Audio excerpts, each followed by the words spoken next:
Assalamualaikum warahmatullahi wabarakatuh. Sugeng siang Bu Nining dan Pak Sri Wahyudi.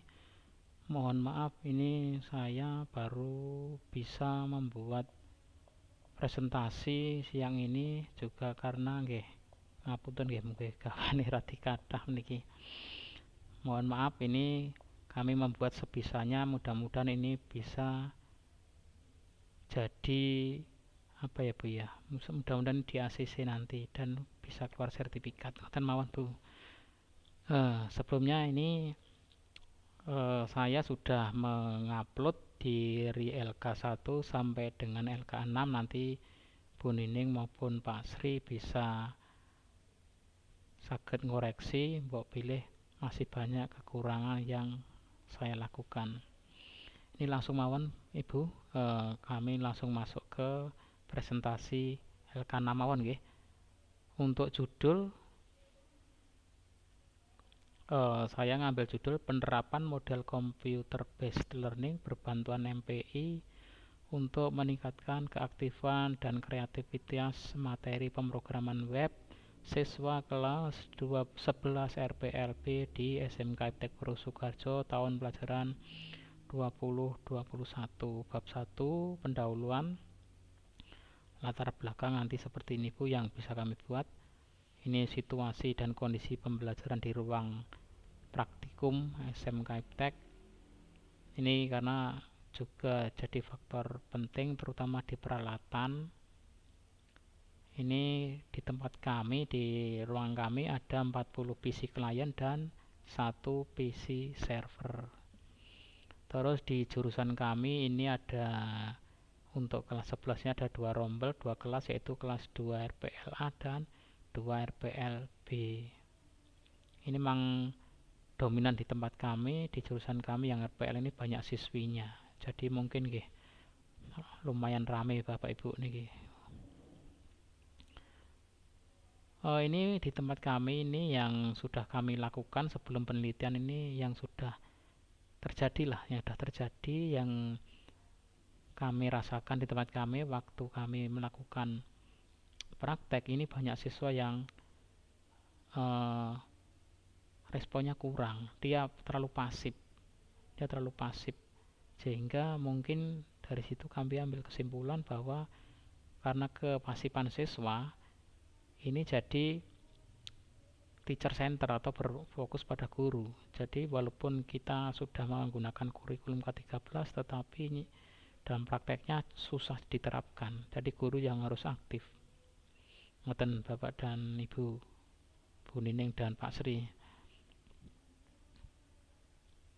Nah, mungkin dari itu timbul masalah-masalah, yaitu siswa tidak dapat memahami materi yang kami jelaskan, sehingga otomatis berimbas kepada nilainya.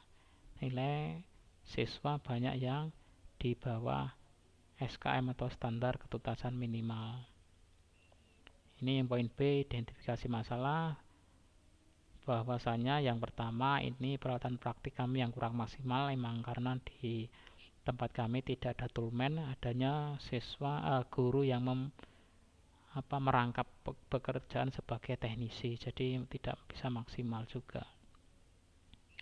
Terus seperti tadi yang sudah kami sampaikan, bahwa banyak siswa dan siswi itu yang nilainya di bawah minimal atau di bawah SKM karena siswanya atau siswinya kurang aktif.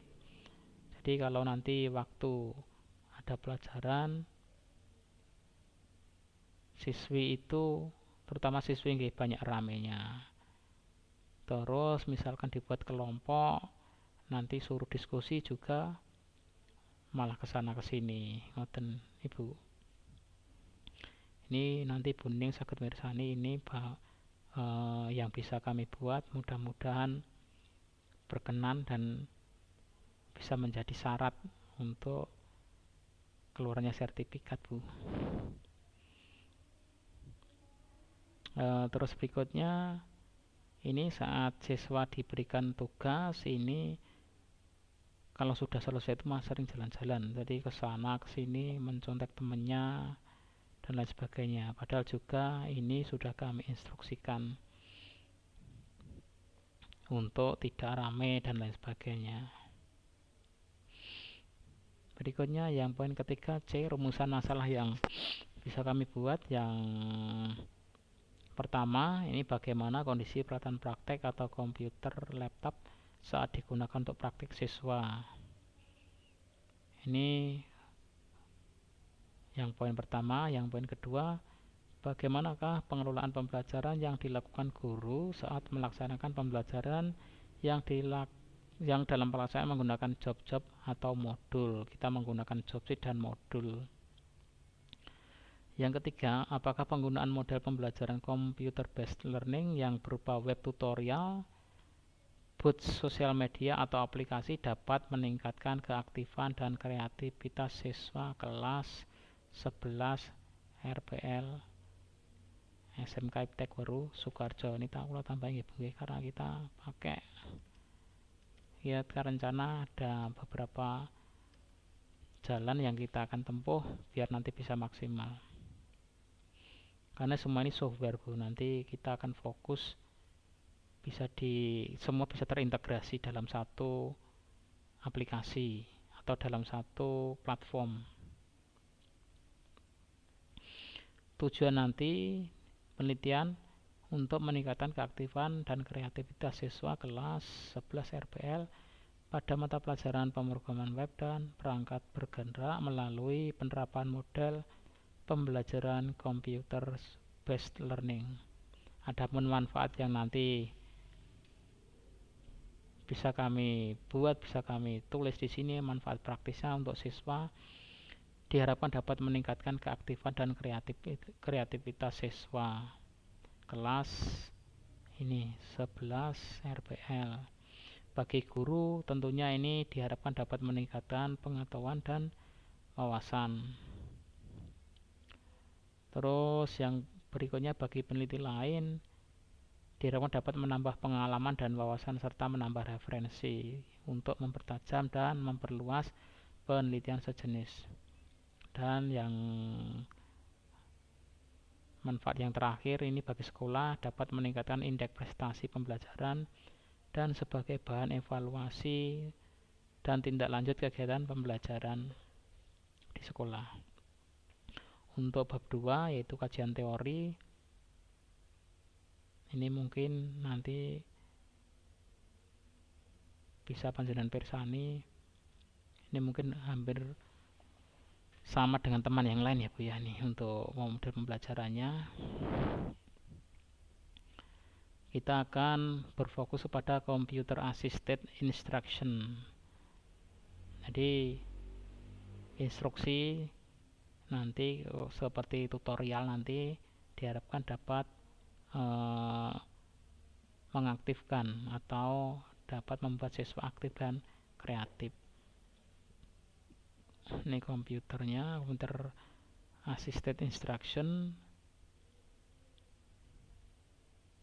Terus di dalamnya juga kami cantumkan kelebihan kelemahannya, terus medianya juga.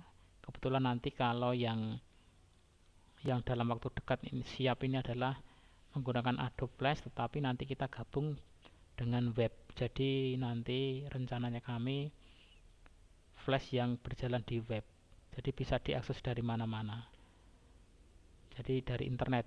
Kalau hanya mengandalkan Flash saja mungkin ini sifatnya hanya di PC atau di PC atau di laptop siswa, tetapi kalau nanti kita gabungan dengan web, mudah-mudahan nanti bisa diakses dari luar laptop atau luar komputer. Ini di dalamnya sudah kami masukkan juga sejarah perkembangan Adobe Flash, terus ada juga nanti tampilan awal seperti ini. Ini teori-teorinya.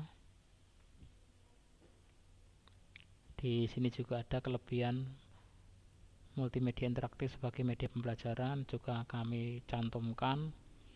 Kriteria penilaian program kami cantumkan juga. Berikutnya di kompetensi belajar. Ini mungkin seperti teman yang lain.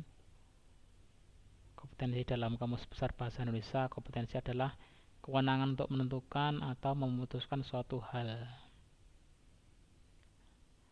Ini cara meningkatkan kompetensi belajar, aktivitas peserta didik, materi pembelajaran, tujuan pembelajaran.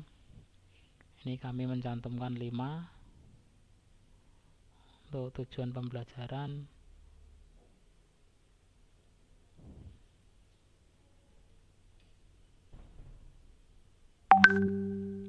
Terus spesifik lagi kami di teknik membuat tutorial.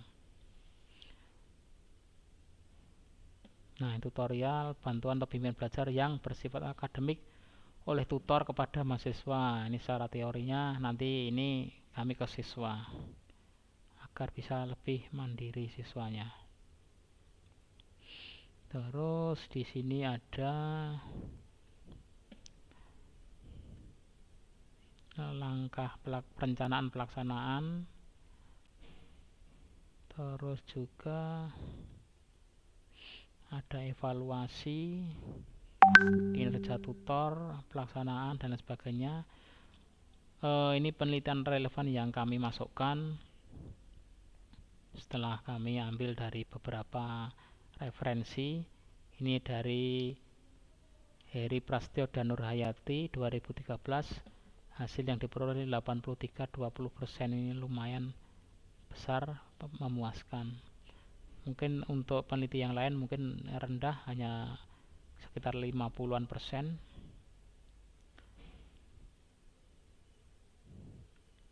Terus ini ada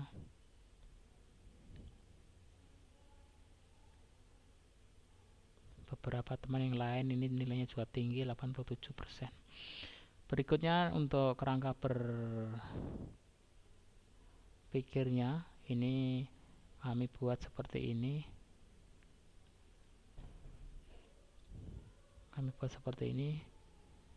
Bagian kerangka berpikirnya. Terus hipotesisnya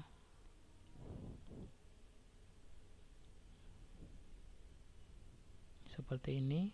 Berikutnya Bu, untuk bab 3 ini kebetulan di metodologinya, ini penelitian kami lakukan di SMK Iptek Weru Sukoharjo, itu di Desa Tawang, Kelurahan Tawang, Kecamatan Weru, Kabupaten Sukoharjo. Ini secara geografis SMK Iptek itu berbatasan dengan Kabupaten Wonogiri, Kabupaten Klaten, dan Kabupaten Gunung Kidul, Yogyakarta. Ini di pinggiran Bu, ini paling selatan dari Sukoharjo. Kami rencanakan waktu penelitian ini, setiap penelitian kami lakukan di hari Senin mulai tanggal 20 dari siklus 1 pertemuan 1, siklus 1 pertemuan kedua, dan siklus 2 pertemuan 1 sampai siklus 2 pertemuan 3. Untuk subjeknya sendiri ini kami lakukan di siswa kami kelas 11 RPLB. Ini spesifiknya sudah kami tulis di sini.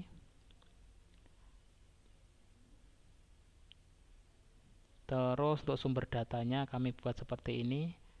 Ada jenis variabelnya, teknik dan alat pengumpulan data, validasi data, analisis data. Untuk di analisis data kami hanya mencantumkan nilai aktivitas siswa, walaupun sebenarnya tadi masih ada beberapa yang belum kami masukkan. Dikarenakan juga ini mepet nggih pun akhir bulan, ini sudah deadline, mungkin sudah nggak masuk nanti, tapi mudah-mudahan ini masuk nggih. Ini saya sudah berusaha LK1 sampai LK6 sudah saya upload, dan presentasi berupa video ini mudah-mudahan nanti Bu Nining berkenan ini, dan Pak Sri. Untuk indikatornya kami buat penilaian harian minimal 70, keaktifan siswa berhasil bila nilai keaktifan minimal 3 atau kategori aktif. Respon siswa berhasil bila responnya menunjukkan nilainya baik, dan ketuntasan klasikal berhasil bila jumlah siswa yang tuntas minimal 85% dengan ketuntasan individu 70. Terus untuk rancangan penelitian kami menggunakan 2 siklus. Di situ planning nanti dari awal kita menyiapkan silabus, RPP, alat dan bahan buat LK, kisi-kisi instrumen tes, observasi, penilaian sikap. Untuk acting sendiri mohon maaf, ini kami hanya menyingkat saja, sebenarnya ini masih banyak yang perlu kami jabarkan. Mungkin di lain kesempatan mungkin nanti kami tambah Ibu untuk yang actingnya ini. Ini untuk observasinya dan reflecting. Jadi siklus 1 dan siklus 2. Terus yang terakhir Bu, ini untuk plagiarisme ya. Checkernya kami kemarin mencoba di dupli checker untuk bab 1, ini full bab 1 ini dengan hasil seperti ini. Terus untuk bab 2 kami bisa masukkan baru separuh dengan nilai 24%. Untuk yang separuh belum kami lakukan. Dan terakhir sekali ini di bab 3 ini kami masukkan semua bab 3 dengan hasil seperti ini. Mungkin itu Bu Nining yang bisa kami presentasikan. Tolong dan mohon dikoreksi. Dan jika ada yang kurang berkenan, saya mohon maaf dan mohon bantuannya. Semoga apa yang bisa kami buat ini nanti bisa bisa untuk mendapatkan sertifikat. Walaupun di SMK kami, di tempat kami, saya di swasta, mungkin beda dengan negeri, tetapi bagi kami ini suatu motivasi bahwa kami sudah berusaha membuat sebuah proposal PTK. Ngoten Bu Nining dan Pak Sri, saya akhiri. Assalamualaikum warahmatullahi wabarakatuh.